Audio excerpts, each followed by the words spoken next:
Hi friends, అందరికీ good morning. మా తమ్ముడు అయితే ఏం చేస్తుంది చూడండి, బుడమ దోసకాయ పచ్చడి అయితే చేస్తుంది. పచ్చడి చేస్తుండు.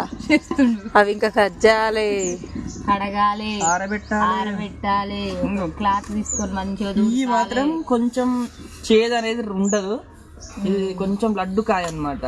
అదే బుడమ దోసకాయ అంటేనేమో ఎంత ఉంటుంది అంటే గింతే ఉంటుంది. అది కొద్దిగా చేదు ఉంటుంది, ఇది లైట్ గా చేదు ఉంటుంది. పచ్చడిలో మస్తు దొరికేది అప్పుడు చిన్నగా ఉన్నప్పుడు, మస్తు తినేది. బుడమ దోసకాయలు అంటే గింత ఉంటాయి, కానీ ఇది కొద్దిగా ఫుల్ చేదు ఉంటుంది అన్నమాట. కానీ టేస్ట్ ఇదే మంచిది, బాగుంది. మరి మీకు ఈ దోసకాయ పచ్చడి కావాలి అంటే మాత్రం ఖచ్చితంగా ఆర్డర్ అయితే పెట్టుకుని మరి బుడమ దోసకాయలు అయితే నిన్న పట్టుకొచ్చినాం అనమాట. ఈ రోజు అయితే పచ్చడి ప్రిపేర్ చేస్తాం. ఎన్ని కేజీలు రా? 5 కేజీలు.